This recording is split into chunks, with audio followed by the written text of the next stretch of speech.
क्योंकि बहुत रोचक ये सेशन चल रहा था और मनोज जी हो और गीतों का सिलसिला ना हो, और मैंने देखा कि आप भी उसी भावावेश में झूम रहे थे। लेकिन जब हम झूमने की बात करते हैं तो उसमें एक शक्ति छिपी होती है, और शक्ति अगर जल की हो तो वो अपने आप में दोगुनी नहीं चार गुनी हो जाती है। जिस मंत्रालय को आप संभाल रहे हैं, सबसे पहले तो मैं आपसे ये जानना चाहूंगी कि इन 12 सालों में जल शक्ति मंत्रालय किस तरीके से राष्ट्र निर्माण का एक बहुत बड़ा आधार बनकर उभरा है। आप सभी से शांति प्रार्थनीय है और अनुरोध है कि अपना स्थान ग्रहण कर लें, क्योंकि माननीय मंत्री जी के साथ अब सेशन शुरू हो चुका है। जी माननीय मंत्री जी। सबसे पहले आपके तमाम दर्शकों को बहुत बहुत आभार, धन्यवाद, बधाई।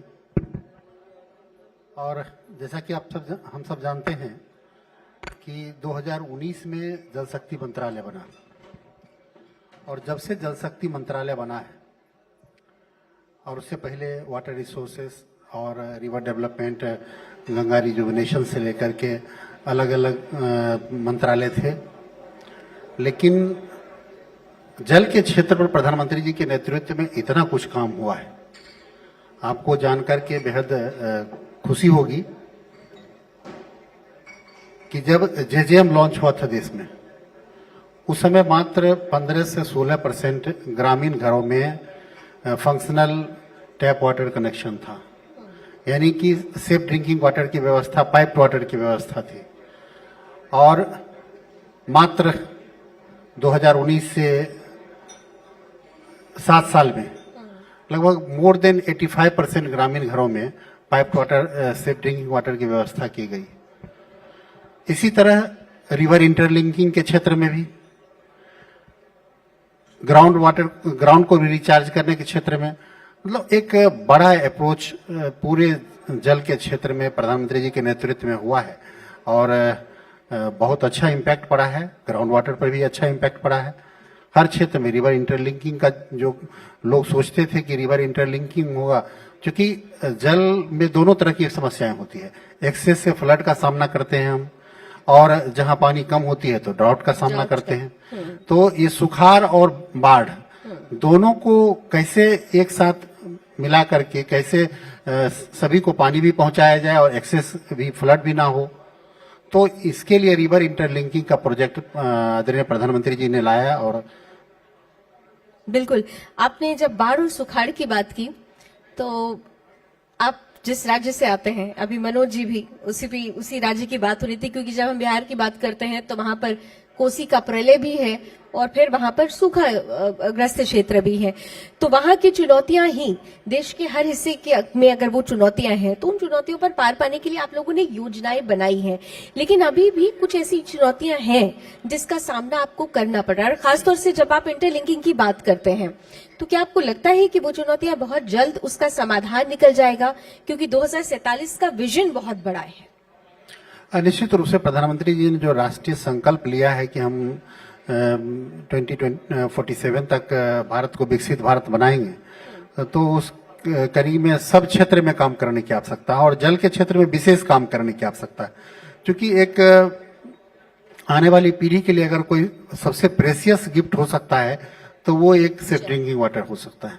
और 2047 तक अगर भारत को विकसित भारत बनना है, तो निश्चित रूप से पानी के क्षेत्र में काफी कुछ करने की आवश्यकता है, और उसमें प्रधानमंत्री जी के मार्गदर्शन में हम सब कर भी रहे हैं। जैसा कि मैंने बताया कि जो बिहार में जो कोसी जो अभिशाप माना जाता था बिहार का, उस कोसी के अभिशाप को हम लोग वरदान में बदलने का प्रयास कर रहे हैं। और इस कड़ी में कोसी मैची इंटरलिंकिंग का प्रोजेक्ट जो है हमारा काम चल रहा है। साथ ही कोसी के वेस्टर्न कैनाल पर, वेस्टर्न कैनाल के माध्यम से इरिगेशन में जो एक्सेस पानी आएगा, उस पानी को लगभग 2 लाख से ज्यादा हेक्टेयर में इरिगेशन में यूज करेंगे। तो जो एक्सेस जिस पानी से त्रासदी आती थी, बाढ़ आती थी, उस पानी को हम डाइवर्ट करके इरिगेशन में यूज करेंगे, और इससे वो वरदान में कन्वर्ट होगा। अभी आपके मंत्रालय की तरफ से बड़ा महत्वपूर्ण एक कार्य हुआ है, जिसके लिए 3 दशकों तक इंतजार करना पड़ा। मैं राजस्थान और हरियाणा के बीच में जिस तरीके से पानी को लेकर एक संबंध स्थापित किया गया, मैं उसको विघटन नहीं कहूंगी, मैं उसको कहूंगी कि संबंध बनाया गया, वो अभी तक क्यों नहीं बन पा रहा था? एक तो ये वजह मैं जानना चाहती हूं, और अब जो वो नया संबंध बना उसमें आपके मंत्रालय की क्या भूमिका रही? देखिए, आप सब जानते हैं कि प्रधानमंत्री जी ने इधर भी एक अपने संबोधन में कहा था कि पहले की सरकारें जो 30 साल 40 साल पहले फाउंडेशन स्टोन डाला और काम स्टार्ट ही नहीं हो पाता था। ये स्टेट और सेंटर का कोऑर्डिनेशन अच्छा नहीं था, स्टेट के बीच में आपस में संबंध अच्छे नहीं थे। तो इन जो वाटर डिस्प्यूट थे, उन वाटर डिस्प्यूट को भी हम लोग एक बड़े लेवल पर प्रयास कर रहे हैं, सॉर्ट आउट करें, और इस कड़ी में हम लोग लगातार मीटिंग्स ले रहे हैं और संबंधित जो स्टेट्स के हेड हैं, सीएम हैं, उनके साथ हम लोग बैठकें करा रहे हैं और दोनों को तालमेल बैठा करके और प्रयास करते हैं सॉर्ट आउट हो, और लगभग बहुत सारे प्रॉब्लम सॉर्ट आउट हुए हैं। और प्रधानमंत्री जी ने कहा है कि आने वाले दिनों में जिसका फाउंडेशन हम स्टोन हम डालेंगे उसका उद्घाटन भी हम ही करेंगे। तो आप समझते हैं कि प्रधानमंत्री जी इन चीजों को कितनी बारीकी से देख रहे हैं, कितनी सीरियसली देख रहे हैं। आने वाले दिनों में निश्चित रूप से इसमें बड़ा काम होगा।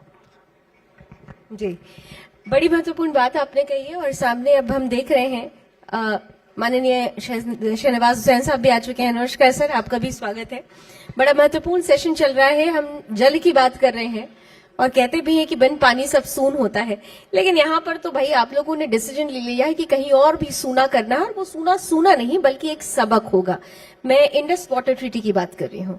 अभी कुछ दिन पहले आपके मंत्रालय की तरफ से आपने भी, और सुबह के सेशन में माननीय केंद्रीय मंत्री सी आर पाटिल जी थे, आप दोनों का स्टेटमेंट मैंने सुना और वो स्टेटमेंट बड़ा स्ट्रांग स्टेटमेंट है। आप लोगों ने कहा कि 2028 तक पाकिस्तान को जाने वाला पानी बिल्कुल रोक दिया जाएगा और ये उनके लिए सबसे बड़ा सबक होगा।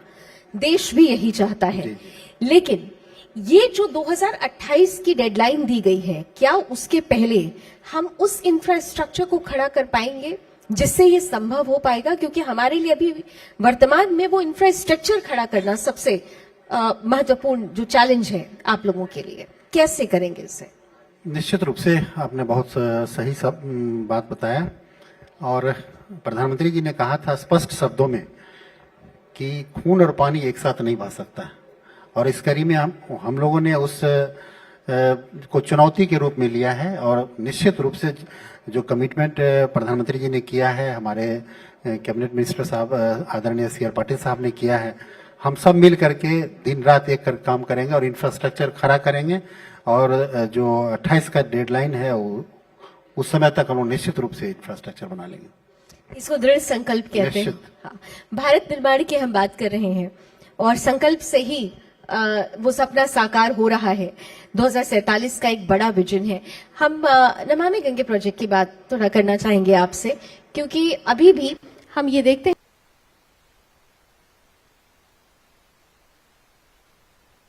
जो पूर्ण होना बाकी है, और इसे लेकर गाहे बगाहे आक्रोश भी दिखता है, हिंदू समाज का हो या फिर हमारे साधु संतों का हो।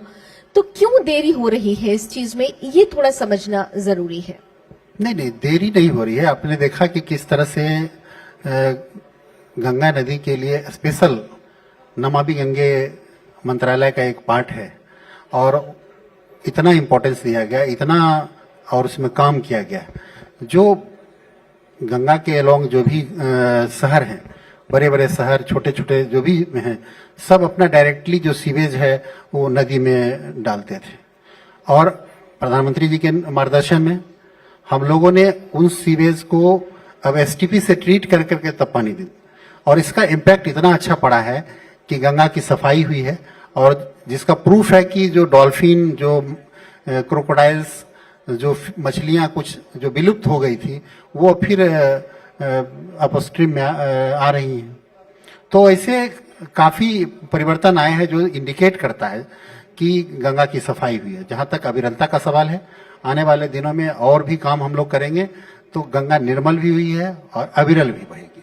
निश्चित रूप से, लेकिन गंगा किनारे अभी भी कुछ ऐसे कल कारखाने हैं जिनकी वजह से माँ गंगा को अभी भी कुछ समस्याएं हैं, तो उनके लिए सरकार क्या सोच रही है? क्योंकि देखिए- प्रोजेक्ट्स को लेकर बहुत विवाद भी रहा है, तो ऐसे में सरकार क्या सोच रही है उसका रास्ता निकालने के लिए? कुछ स्टेट्स कोऑपरेट नहीं कर रहे थे, जैसे कि अभी बंगाल इससे पहले टीएमसी की सरकार थी और वहां एसटीपी के लिए जमीन ही नहीं दे रही थी। तो वैसे स्टेट्स में जहां कोऑपरेशन नहीं था, आज वहां स्थितियां बदली हैं, परिस्थितियां बदली हैं और हमारी सरकार ने उसको गंभीरता से लिया है। भारतीय जनता पार्टी की वहां सरकार है, गंभीरता से लिया और हमने अभी हाल में एक सप्ताह पहले मीटिंग किया है और अब सारे काम बहुत फास्ट मोड में हो रहा है। आने वाले दिनों में जहां जहां एसटीपी का काम रुका हुआ था उन सारे काम को हम लोग स्पीड अप करेंगे और जल्द ही वहां अब कोई भी शहर ऐसा नहीं होगा जहां गंदा पानी डायरेक्ट गंगा नदी में गिरे। तो इन चीजों को हम लोग सब ठीक कर लेंगे। हर घर नल योजना, और पिछले साल मेरा लद्दाख जाना हुआ और वहां पर मैं एक ऐसे गांव गई जहां पर जब मैंने नल देखा तो वाकई वो चेहरे का जो सुकून था वो देखकर लगा कि हाँ, वाकई जो संकल्प लिया आप लोगों ने, जो वायदा किया है वो पूरा हो रहा है। लेकिन अभी उसमें पूर्णता नहीं आ पाई है। कब तक मान लें कि वो पूरा का पूरा प्रोजेक्ट पूरा हो जाएगा? शुरुआत हो चुकी है, इसमें कोई दो राय नहीं है। निश्चित रूप से देखिए, इस जेजेएम के माध्यम से बहुत बड़ा काम हुआ है। जैसा कि मैंने पहले बताया कि जब 2019 में प्रधानमंत्री जी ने इस योजना को, जेजेएम को लागू किया था, जल जीवन मिशन, तो मात्र 15 से 16% ग्रामीण घरों में safe drinking water through pipe, ये पाइप्ड वाटर की व्यवस्था थी और आज मोर देन 85% ग्रामीण घरों में पाइप्ड वाटर की व्यवस्था है। इसके लिए जहां जहां पर कहीं पर प्रॉब्लम आई है उसके लिए हम लोगों ने एक्सटेंशन भी दिया है प्रधानमंत्री जी ने और काफी बड़ा फंड दे करके 2028 तक हम लोग प्रयास कर रहे हैं कि उसको जल्द करें।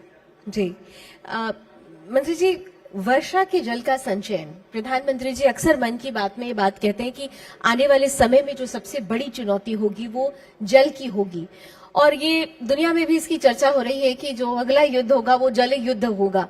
तो ऐसे में वर्षा जल संचयन को लेकर प्रधानमंत्री जी हमेशा जोर देते हैं, तो आपका मंत्रालय इस दिशा में अभी किस तरीके से आगे बढ़ रहा है?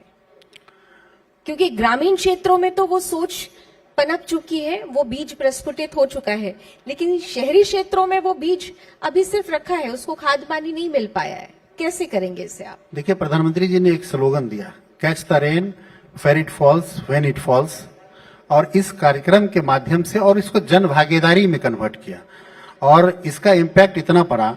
एक स्लोगन उन्होंने और दिया कि चलो कर्म भूमि से मातृभूमि की ओर। आपको जानकर बेहद खुशी होगी कि लोग स्वतः आकर के, वो मंत्रालय का पैसा, गवर्नमेंट का पैसा नहीं है, लोगों ने अपना पैसा लगा करके अपने जो मातृभूमि, मान लीजिए कोई बड़ा इन्वेस्टर, बड़ा उद्योगपति हैं, दिल्ली में काम कर रहे हैं लेकिन उनका घर बिहार के किसी एक गांव में है, तो वो स्वतः अपने गांव जाकर के जो वाटर बॉडीज नियर बाय में थे उनको रिजुविनेट करने का काम किया, नदियों को रिजुविनेट किया, पोन्ट्स को ठीक करने का काम किया और इस तरह से लगभग देश में 1.8 लाख करोड़ रिचार्ज स्ट्रक्चर बने। तो इसका इम्पैक्ट इतना पड़ा है कि अब जो ग्राउंड वाटर हमारा डिप्लीट करता जा रहा था, बहुत नीचे चला गया था, अब वो फिर से बेहतर हो रहा है। जी, आपने बिल्कुल ठीक कहा कि ये जो प्रक्रिया शुरू हुई है वो धीरे धीरे, वो कहते भी हैं एक दिन में सब कुछ नहीं पाया जाता, लेकिन संकल्प दृढ़ हो तो सब मिल सकता है। लेकिन शहरी क्षेत्रों में खासतौर से जो हम लोग मेट्रोपॉलिटन सिटीज में रहते हैं, और ये आपने भी महसूस किया होगा कि जल उतना स्वच्छ नहीं मिल पाता। पीने के जल के लिए भी अभी अक्सर ऐसा हो रहा है कि हाई राइज में आप देखिए तो ज्यादातर कहेंगे कि भाई हम बाहर से पानी खरीदते हैं।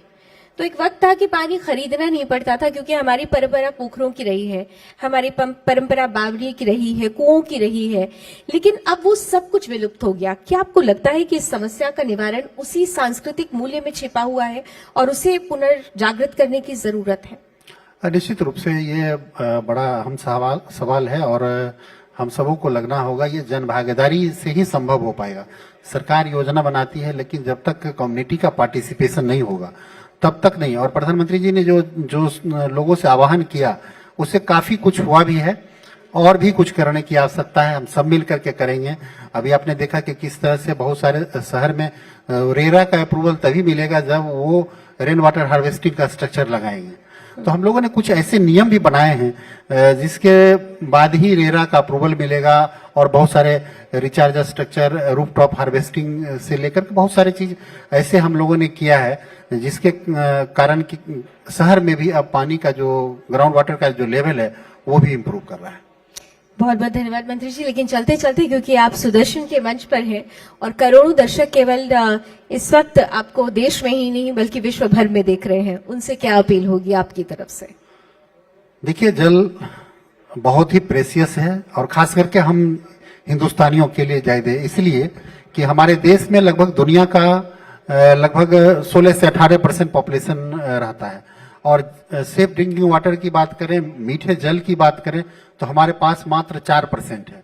तो ये जो डिस्पैरिटी है डिस्ट्रीब्यूशन में, 18% पॉपुलेशन और 4% पानी, तो हमारा दायित्व तो ज्यादा बढ़ जाता है पानी के क्षेत्र में। इसलिए पानी के इंपॉर्टेंस को समझे। जल है तो कल है, जल है तो जीवन है, और पानी एक एक बूंद बचाने की आवश्यकता है। हमारे देश का जो पॉपुलेशन है, एक एक गिलास पानी भी अगर वेस्ट होने से एक दिन में बचाते हैं तो 140 करोड़ गिलास पानी बचेगा एक दिन में।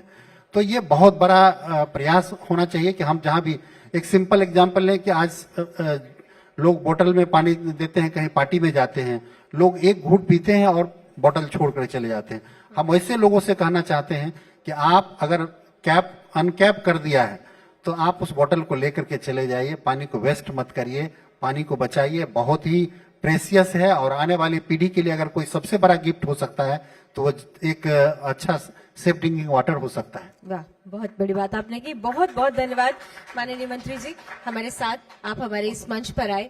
और जल ही जीवन है, ये जो मूल मंत्र है, जो हम बरसों से पढ़ते आए हैं, सुनते आए हैं, जीते आए हैं, लेकिन अब उसे आत्मा में उतारना होगा। बहुत बहुत धन्यवाद। बहुत बहुत धन्यवाद बहुत आपका भी। धन्यवाद। बहुत बहुत धन्यवाद मंत्री जी का। एक बार जोरदार तालियां हो जाए राजभूषण चौधरी जी के